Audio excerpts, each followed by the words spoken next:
Shabbat Shalom, everyone. Thank you, Daniel. We're having a discussion at the very beginning of services. We were talking about the fact that unlike most parshiot, where the triennial division, right, dividing it up into three different sections is very, very clear. If you look in the Luach, it gives us two options for how to do the triennial reading for this week's Parsha. Option, actually B, the second one is how they listed here, is to divide it up the way that we normally would divide it up into thirds. And what it actually means is then that the Ten Commandments is only read in years 2 and 3 of the triennial cycle. We don't read the Ten Commandments in year number 1. Option letter A is to read the entire Parsha, which isn't a long Parsha, the entire Parsha every year, in spite of the fact that the rest of the Torah is being read on a triennial basis. There is one other Parsha that we do always read the full Parsha, and that is Ha'azinu. That's the blessing or the poem at the end, because it's impossible to divide that up. It doesn't make sense to divide that poem up. It's a single literary unit, and to divide that up makes no sense. So the reason I'm bringing this up today is because this isn't just about how much Torah we read. There's actually a philosophical underpinning to this conversation. If we choose, and we're on a triennial cycle, and we choose to read the entire Parsha, aren't we saying that the Ten Commandments is more important than any other part of the Torah? Is that a philosophical statement that we feel comfortable with? To say, we have to read the Ten Commandments every single year. By the way, it's in two different places in the Torah, both here in Exodus and in Deuteronomy. But we have to read it every year. We can't have a year 1 where we don't read the Ten Commandments when we get to this moment. So I'd like for us to think this morning, and I brought some sources. It's interesting where the rabbis went with this. What is your opinion? Should the Ten Commandments have a special status among the other mitzvot? If so, why? If not, why not? I will take positions on both sides of the aisle. Yes. I think it should be read every year because that's the underlying underpinning of Judaism and the covenant and the bond with God. And to me, that's the most important part of the whole thing. It should be read every year to remind us of that. Excellent. So Neil is saying it should be read. He is coming in on the we should read it every year side of the debate because he's arguing that it is the underpinning of Judaism, of our covenant with God, of our relationship with God, and therefore it should be read every single year. Okay? Anybody else want to weigh in? I just want to ask you a question. Go ahead. And that is part of the reason we read this in its entirety because it's relatively short? It is. So if Yitro, maybe by coincidence, it happens to be short, so it makes sense to read it. Yes, I think so. Bob brought up the question of, is one of the reasons that we do this because it's relatively short. And if it weren't short, if this were a really long Parsha, maybe it would have just been divided up and we would have read it only one time a year. Actually, the fact that it's relatively short allows us to, when you divide it up into thirds, allows us to kind of do it in the middle and then do the last year with the Ten Commandments at the very, very beginning. So we kind of read the Ten Commandments and go to the end of it. But yes, I think because it's short, that's part of the conversation. Angela. Personally, I like reading them every year. But Angela's in favor of reading them, okay. for why you might not is I believe that Judaism teaches that all mitzvot are equal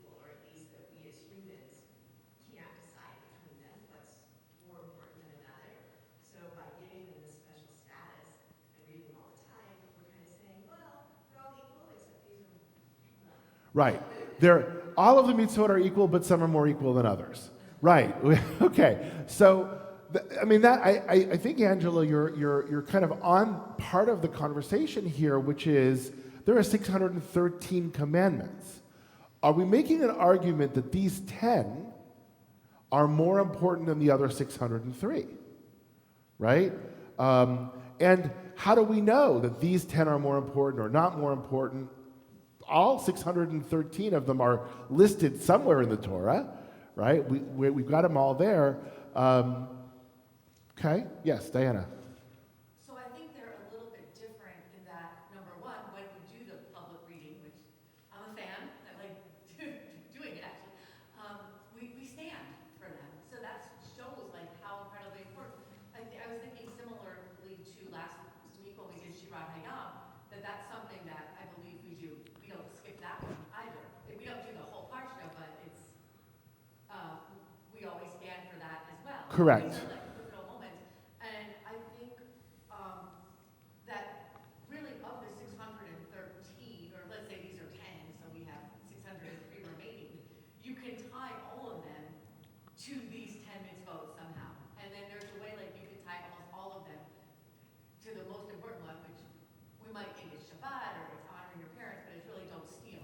Because when you steal, you're stealing the honor, you're stealing the So you're making the argument that these 10 do have a certain level of importance that is a little bit different. First of all, we stand, when we're going to get back to that in a second, but that you can tie in the other mitzvot underneath sort of these and have these be archetypes almost, or paradigms for the other mitzvot. Let's get to the standing piece, which is very interesting.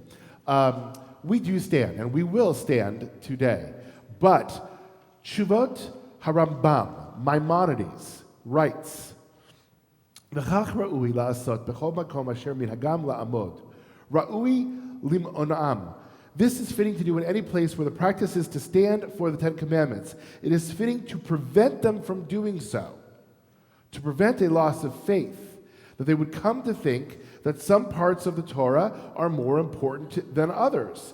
This is extremely problematic, he writes, and it is fitting to close any openings that would lead to this deficit of faith. So Rambam actually is arguing, no, not only do we not want to say that these are more important, but if the custom is in some communities to stand, we should stop people from doing that and say, no, we shouldn't stand. Now, by the way, he would argue that we wouldn't stand at the reading of the sea, crossing of the sea, right? Either you stand, and by the way, some people go the other way. There are some people who always stand for Torah readings. And they're taking Rambam, and they're saying, well, if it's all or nothing, then I'm going to do all. I'm not going to choose nothing. And they stand for they say every word of Torah is important. I'm going to stand for every aliyah. We don't see that here, but there are people who do that. So Rambam actually is coming in on the side of saying these 10 mitzvot, these 10 commandments, are actually not more important than anything else. And he's saying it creates a loss of faith. We're going to understand why he feels that in a second. Anybody else want to argue as to why for or against?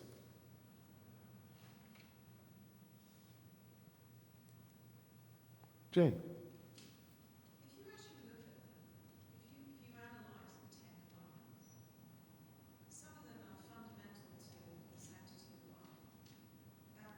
You shall not murder. Right. And so, I think because of how they're weighted, these are. I'm not saying that the other mitzvot aren't important, but these are the heavy-hitting, heavy-weighted ones. And I wonder if we have to repeat more just because of how they're weighted. So Jane is making the argument that if we look and analyze these 10 commandments, right, these 10 utterances, right, by the way, they're not called 10 commandments. That's what we call them. They're called Aseret HaDibrot, the 10 utterances, right? That's actually what they're called. But these are heavy hitters. These are don't murder and don't steal and don't commit adultery. These are fundamental to how we live life and can live life. And maybe, therefore, they should be given more weight because of that, or have been given more weight because of that. So it's really an interesting... Oh, please, go ahead. Just to reinforce what Dave was saying, the reality is that most people don't follow every mitzvah. So if you're going to choose some to follow, maybe those are the ones that you really should make sure you do at least those. Interesting. So the reality is that most people don't follow all 613 mitzvot. And so if you have to make a decision, you're arguing, right? Choose these. Start with these, right? And then move your way into other ones. Okay. Now, what's interesting is that our Talmud actually argues against that. And they argue against it in the following way. In Masechet Brachot, page 12a, the Gemara related that the priests in the temple used to read the Ten Commandments along with sections of the Shema, V'haya im shamoa, Vayomer, Emet ve'emunah, Avodah, and the priestly blessings. So that was sort of the liturgy that the Kohanim in the temple used to do, right? A lot of the prayers that we know, some of those central prayers, the Shema, and some of these other prayers, and the Ten Commandments were part of the liturgy at the time. Shmuel said, even in outlying areas outside the temple, they sought to recite the Ten Commandments in this manner every day. Right? That's what used to happen. But they abolished the recitation of the Ten Commandments due to the grievance of the heretics. What does this mean? The grievance of the heretics. Let's see what it says here. Tarumot haminin, right? The charges, the accusations of the heretics. What are they talking about? So they're actually talking probably about early Christianity. Because Christianity at its essence comes and argues mitzvot are not important. Right? The mitzvot have been replaced and supplanted by belief in Jesus. That's the argument that at least John and John's form of Christianity at the time takes. However, Christians still saw the Ten Commandments and still do see the Ten Commandments as fundamental. So the argument that early Christians, and I would argue sometimes Christians today, would say is, these 10 are important, the other 603 are not.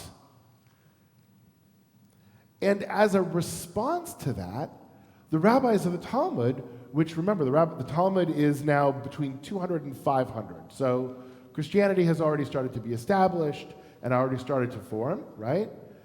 That their response is to say, no, we're not going to hold these 10 above all the rest. All 613 are important. And we're not going to argue that these 10 do. And I would say that's why Rambam later on also said we don't highlight these 10 as being more important. All of them are important. What are your thoughts on that?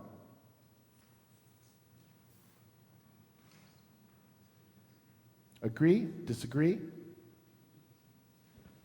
Yeah? I don't know that they're more important, but it's the first, like I said before, significant covenant with God and ourselves. So they're not going to be more important, but it establishes something. Maybe it establishes the rest of them.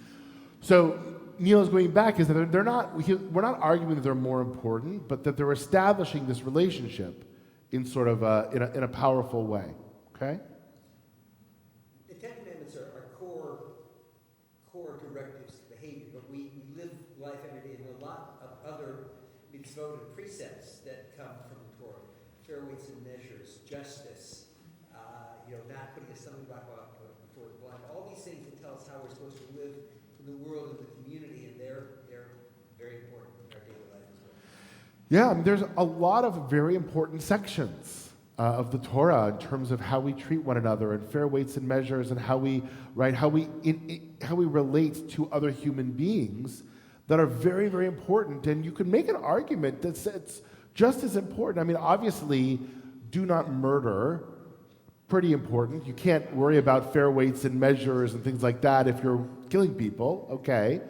But this in and of itself, right, you would argue, living your life by the Ten Commandments doesn't make you a Jew.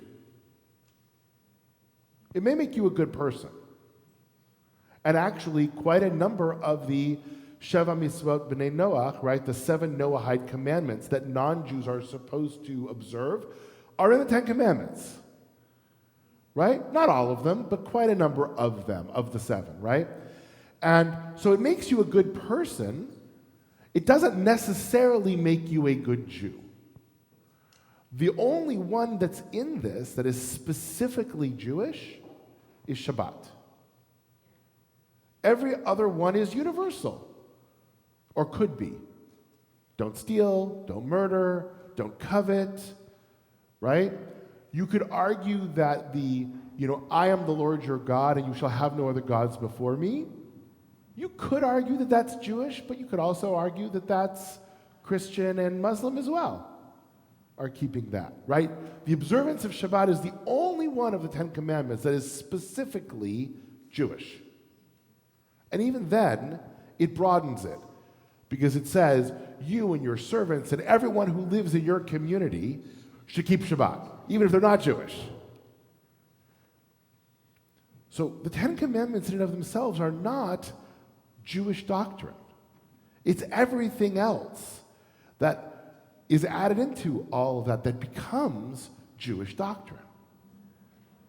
So, why do we read it? I tend to agree with Neil. I'm going to reframe it a little bit differently, right? The story of our relationship culminates with this moment, right? I don't think we should be reading the 10 Commandments by themselves. I agree the 10 Commandments should not be part of liturgy. Because if we just read the 10 Commandments by themselves, then we're thinking of them as 10 laws disconnected from the story in which they occur. But the reason we stand here and we read the entire thing, and we were discussing, Milton and I were discussing some of the beautiful imagery in this story, right? Is the whole story as a whole is important. It's a story not about the commandments, it's a story about the relationship. The relationship between us and God. And the commandments are the sign of that relationship.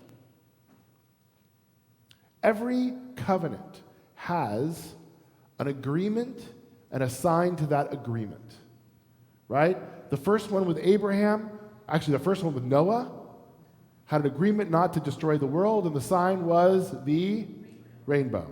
The second one with Abraham had an agreement that Abraham would be the father of a nation, and the sign is circumcision, the Brit Milah, right? This covenant that we have standing at Mount Sinai, the sign is Torah. That's the sign, right? That's what binds it. But it's the relationship, it's the covenant that we're standing for. That's why knowing the halacha back and forth, right? And I mean, far be it from me to go against Rambam, right? But we stand here during the 10 Commandments, not because of the 10 Commandments in and of themselves, but because they represent a culmination of this story. we're standing to recreate the moment at Mount Sinai. We're not standing because these mitzvot are important. We're standing because we stood at Mount Sinai, and we're remembering that story.